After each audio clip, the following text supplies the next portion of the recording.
As we've stepped through this series on new and explored the old habits, thoughts, and understanding that we're used to, it is my hope that we've challenged you to think differently about our relationship with Christ. We're wrapping this series up, and we'll be starting another series of lessons next week. And I want to go to Matthew 7:23, which talks about those that never knew the Lord. This is a verse that sometimes scares people, but today I want to understand how you can avoid ever having to worry about this verse. So I want to start by going in the beginning. And so I'm going to do two things. First of all, Matthew 7:20, I said 7:24, 7:23. Here's what it says. And then I will profess unto them, I never knew you. Depart from me, ye that work iniquity. And so people hear that, and it's talking about, hey, we said, Lord, Lord, we've done all these things in your name. And he says, but I never knew you. So he's talking about it at the judgment or end of life kind of thing. So I want to go to the beginning, Genesis 2:24. And what you're going to find here is this. God has created man, and he's talking about their relationship. Adam's just said that woman is bone of my bone, flesh of my flesh, all that stuff. And so verse 2:24, it says, therefore shall a man leave his father and his mother, and shall cleave unto his wife, and they shall be one flesh. And so this is the basis for marriage, and it's talking about the marriage relationship and how that's supposed to be. And it's important that we understand it in the context of our lesson today. A marital relationship, it starts out with there's a severance of affiliation. So it says, therefore shall a man leave his father and mother. And so that's a severance of an affiliation that has taken place. It doesn't mean you disown your family, but it means that your affiliation, that your affections, and that your intents and purposes are towards your spouse rather than towards what has been. In other words, it's towards a new relationship and not an old relationship. There's a change that's taking place, and there's a different type of relationship that's coming from this, and so there's a complete change in your situation. So that's the first part of that. The second part is this. It says a man shall leave his father and his mother and cleave unto his wife, and they shall be one flesh. Now, this basic same set of words appears in a number of verses. It's talking about marriage relationships, but it says that you're going to sever this one relationship, and I don't mean again like sever and completely cut it off, but your affiliation, your priority of it is in fact a severed situation. It's not ever going to be the same. It's going to be different from this point forward. And then it says that he shall cleave unto his wife, and the idea of cleaving here is it's adhere to, cling to. Be joined together, pursue. There's this whole idea of the focus change, right? So you're changing your previous relationship, and then you have a focus that is on your wife, so on your spouse. So it's one love. You have one affection. You have one pursuit, one desire, because that's the new relationship that you have going on. So we take that, and then we move back to Matthew 7 and 23, and what we find here is that we can see how that applies. Okay. In this context. So let's see what Jesus is saying as we read 7:23. So I want to put this in context, both looking at what he's saying before and after 7:23. So the first thing I want to look at is a tree and its fruit. Okay. I'm going to slow down just a little bit. A tree and its fruit. So verse 15, I'm going to read you this passage, starting at verse 15. It says, Beware of false prophets, which cometh to you in sheep's clothing, but inwardly they are they are ravening wolves. Ye shall know them by their fruits. Do men gather grapes of thorns or figs of thistles? Even so, every good tree bringeth forth good fruit, but a corrupt tree bringeth forth evil fruit. A good tree cannot bring forth evil fruit, and neither can a corrupt tree bring forth good fruit. Every tree that bringeth not forth good fruit is hewn down and cast into the fire. Wherefore, by their fruits ye shall know them. Okay, that's we hear, you'll know them by their fruits. We hear that tossed out a lot. I want to understand it a little bit, and I particularly want to understand it as we're talking about this idea of depart from me, I never knew you. Okay? So his first thing is what he's talking about just before he says, depart from me, I never knew you, and that part of the story, if you will, is false prophets. And that's what a tree and its fruit is. It's talking about false prophets. And it says you'll know them by their fruit. So, again, beware of false prophets, which come to you in sheep's clothing, but inwardly they're ravening wolves. Inwardly, in other words, on the inside, they are not what they appear to be on the outside. Their motivations, their heart's desire is different than what they portray. Okay? And so that's the first part of it. All right, they're not what they seem, because on the inside they're corrupt. On the inside, their motives are different. On the inside, it's not a correct or pure relationship, or correct and pure. What they really think is not what you're hearing, kind of thing.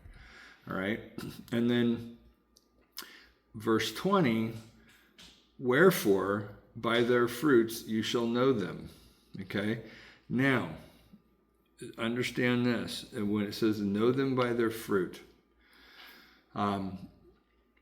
there's another place where Jesus is walking by, sees a fig tree, and casts, essentially curses it because it's not producing fruit when it's supposed to, or whatever. But it says, by their fruits you shall know them. So understand that in the case of the false prophet, they're producing fruit.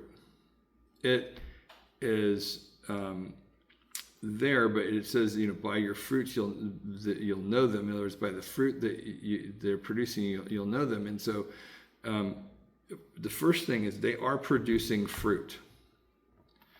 But the fruit is not what it appears to be.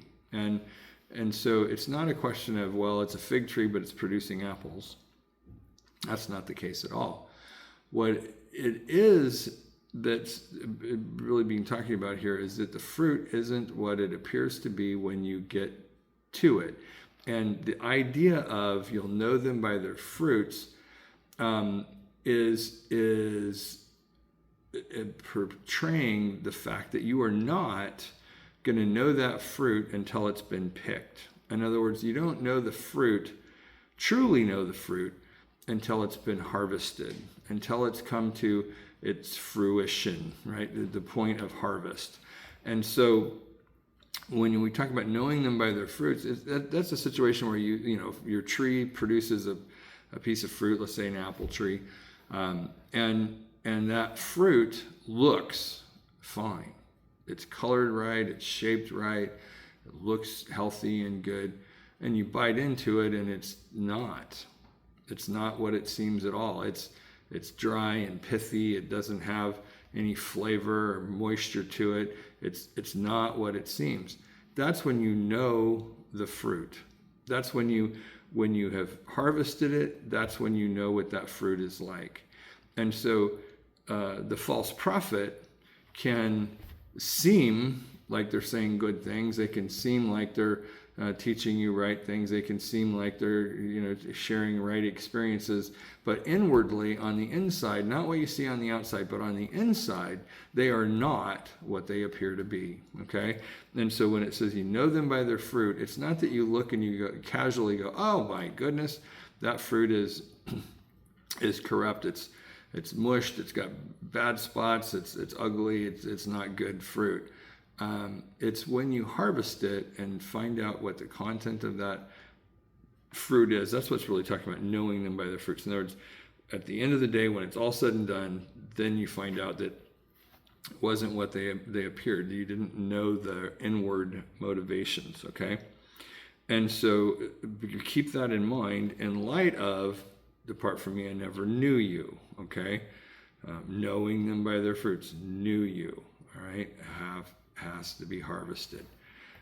Reaches the point of maturity in its cycle of producing fruit. The after side of this, because I said we're going to look at before and after the verse 23. The after side of this is a familiar story as well, in that it's talking about the man who built his house upon the rock. Okay? And so it's house building, all right? It says, and I'm going to read this, it's 3 verses. Therefore, whosoever heareth these sayings of mine and doeth them, I will liken him unto a wise man which built his house upon a rock. And the rain descended, and the floods came, and the winds blew and beat upon that house, and it fell not, for it was founded upon a rock. And every one that heareth these sayings of mine, and doeth them not, shall be likened unto a foolish man, which built his house upon the sand. And the rain descended, and the floods came, and the winds blew and beat upon that house, and it fell, and great was the fall of it. So here's the deal. Both men built their house upon a rock.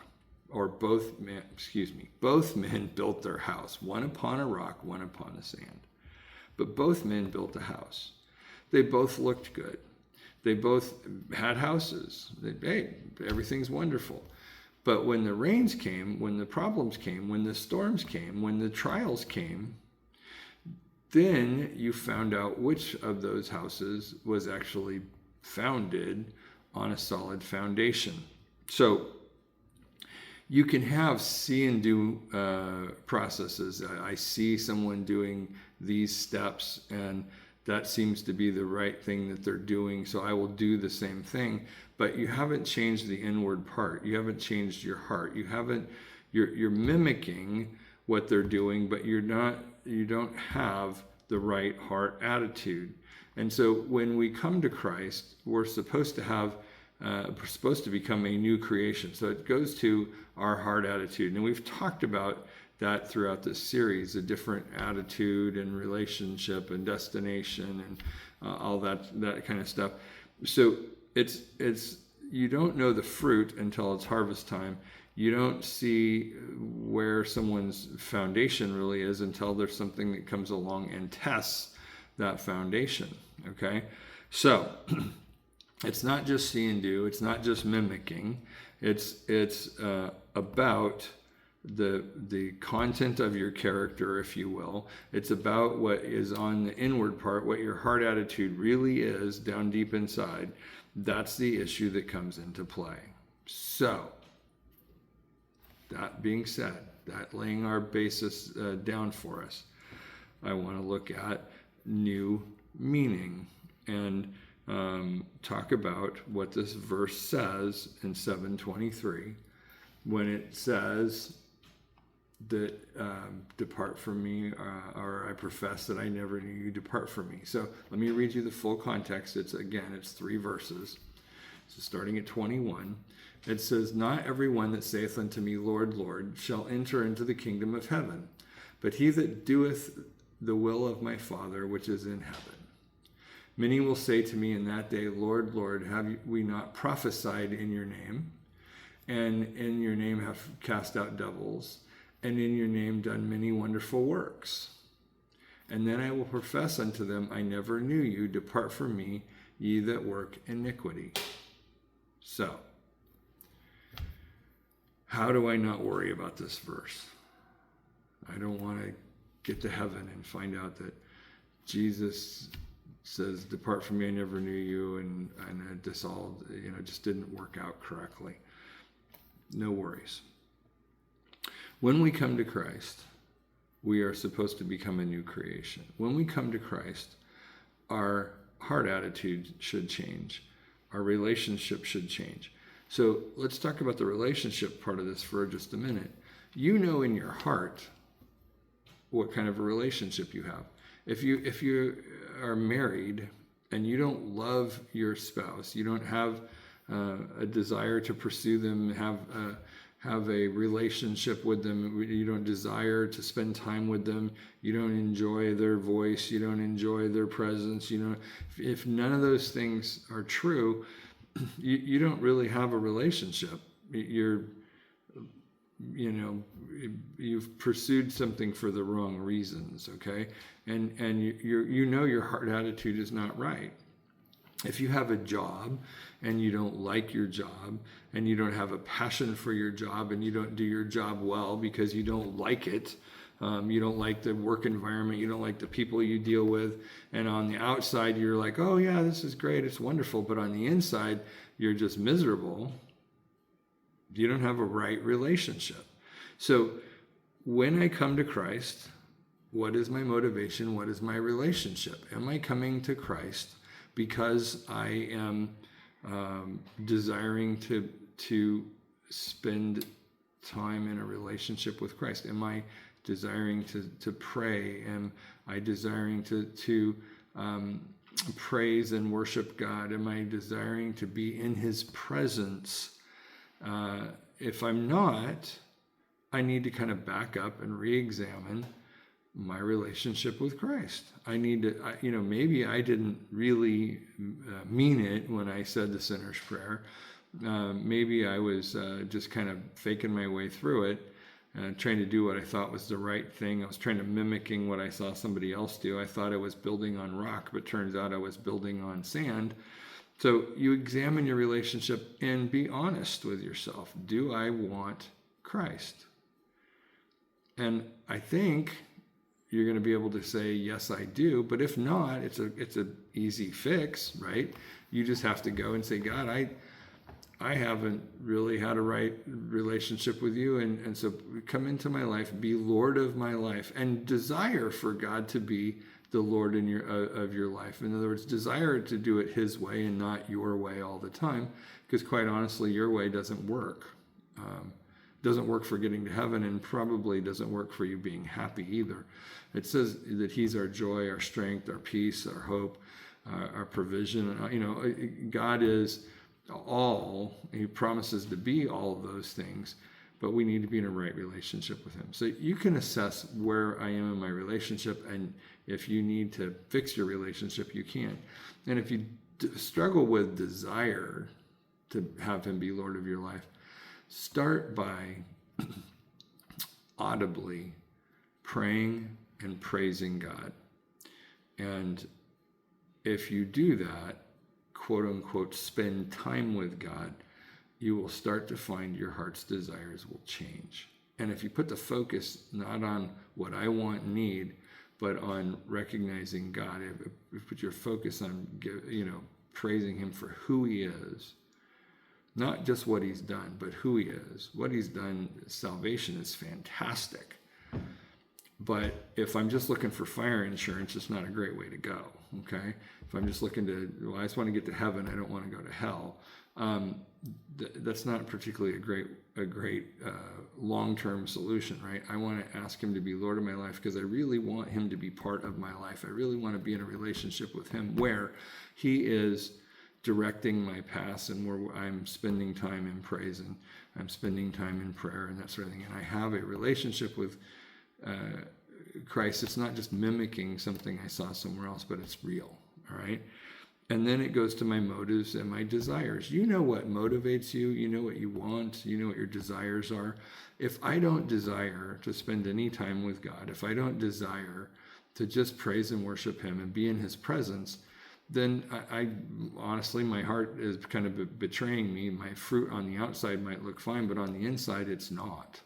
This is how you have people that are quote unquote spiritual leaders, and they fall into different sins and things, and it turns out, well, they're not what they appeared to be. Well, that's their fruit. Doesn't mean that everything they did was bad, that they did nothing good. It doesn't mean that, but it means that on the inside they weren't right. On the inside, their heart attitudes weren't right. They knew that, They weren't deceived by that. But it doesn't change that the works that they may have done can be fine. The works themselves may have resulted in people getting saved or healed or whatever it is. And, so if you're someone who was watching someone who fell and, oh my goodness, does that mean I wasn't even saved or whatever?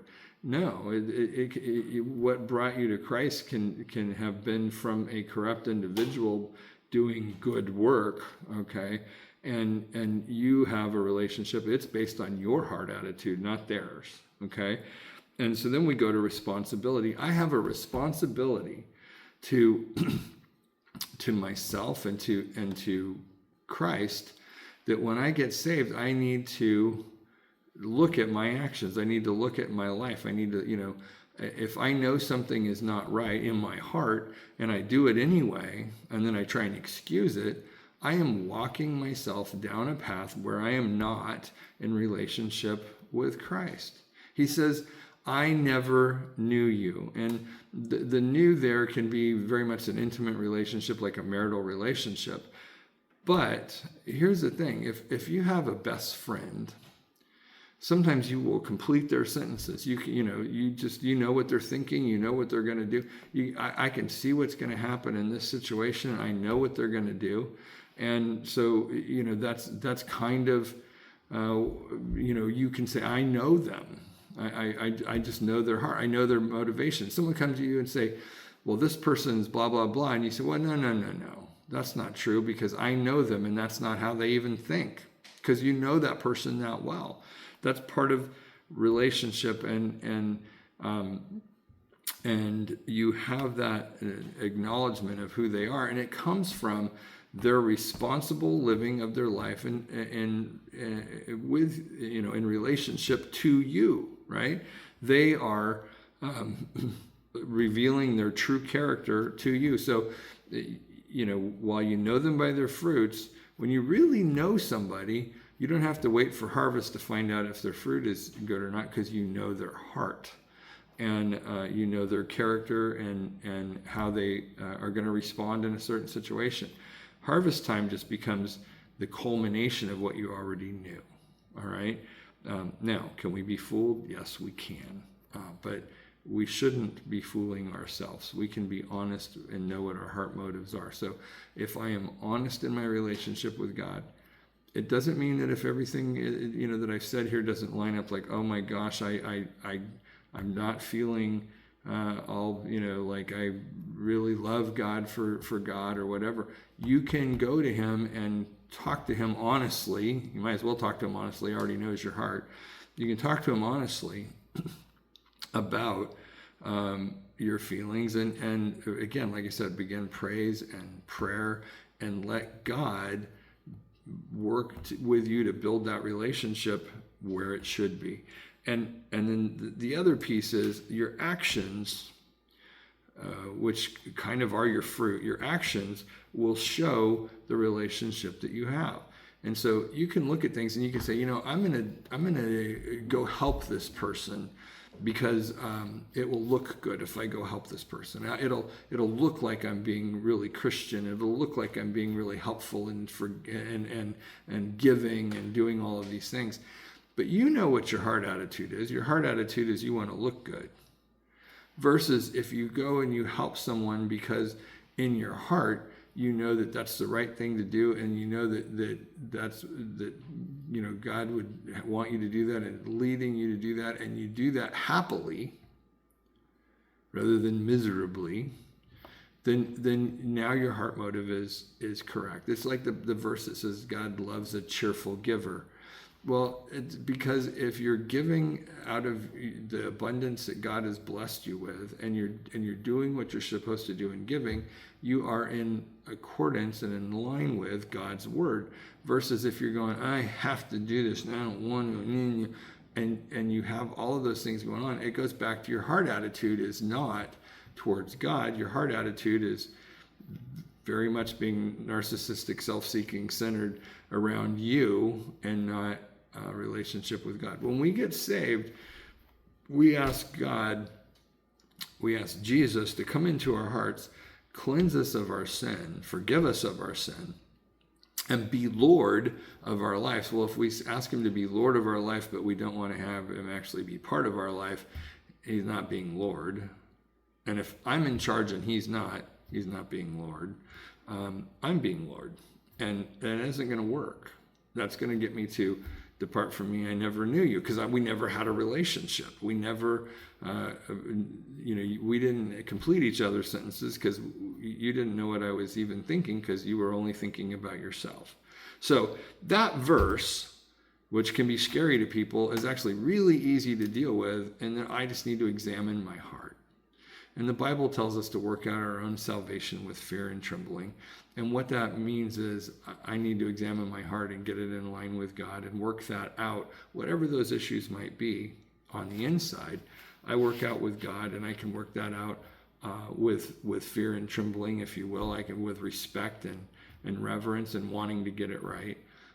But the fact of the matter is, when I recognize the work that Christ has done, when I recognize all that he did and all that he's forgiven me for, because I recognize the sin in my life. I recognize the self-centeredness, and I recognize the dishonesty. I recognize all the different things that might be in my life. And I accept him as Savior, and I ask him to be Lord, and I turn all that over, and I just want to do things his way. That's when I reach that place where I start to have the relationship. On the inside, I know God, and he knows me, and I know that the fruit I'm going to produce is going to be good, because at the core, it's motivated by the right things. It's motivated by my love for Christ and his love for me. And it says that he loved me first, and he loved me so much that he came and died for my sins so that I could be forgiven and have a right relationship with him. So it's acknowledging that and beginning to walk in that. And if that's what I do, if I take the responsibility to maintain my relationship with Christ and walk in that, I don't have to worry about Matthew 7:23 on a judgment day. Depart from me, I never knew you. It'll be, welcome in, thou good and faithful servant. Why will it be that? Because he knows our hearts. And there's other verses that are along these same lines we could have talked about today. But this is, I just wanted you to know, to really know that you can easily work out the relationship, and why it's so important that you work out a relationship with Christ, that you let him be Lord of your life, and let him be all those things that he says he will be and is, our peace, our strength, our joy, our hope. If we let him be those things in our life, and we just begin praising him and recognizing him for all of the things that he does, but more than that, for who he is. That's the relationship side. Praising him for who he is. God, you are good. God, you are my peace. God, you are my joy. God, you are my strength. When I begin to praise him for those things, and when I pray not from the perspective of him being a cosmic bellhop, God, I need this, God, I need that, God, I need this thing over here, but I start letting my prayer and praise mix together. God, I praise you, and I pray to you for all of your goodness. God, I just ask for you to be Lord of my life. Let those things come to fruition in my life that please you, Lord. And I start having that attitude. I can grow in my relationship with God. I can get stronger in God. And all of these things can go away, and I don't have to worry. I don't have to fret. I don't have to have anxiety. The only reason I have to have anxiety over Matthew 7:23 is if I know in my heart that I'm not right and I'm not willing to change. Let God be God. Let him be Lord of your life. Let him be all those things that you need and want and desire, simply by turning your desires over to him, turning everything over to Christ, and then stand on that. Trust in God. When fear comes in, nope, I'm not going to fear. I'm going to trust in God. He's my strength when I feel weak. He's my hope When I feel down, he's my peace. When I feel anxiety coming around, start to rest in that. Say it out loud. Sometimes you just need to hear your own voice say those words in order to bring you to that place of being able to rest in him. So I encourage you to get out there.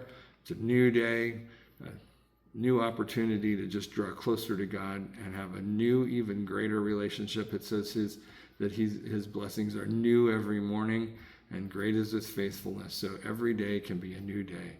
And I hope this series has blessed you. We're going to start a new series next week. And thanks for being here. Hit like or share or whatever, and help us get some more folks watching. I appreciate that. And that's it for this week.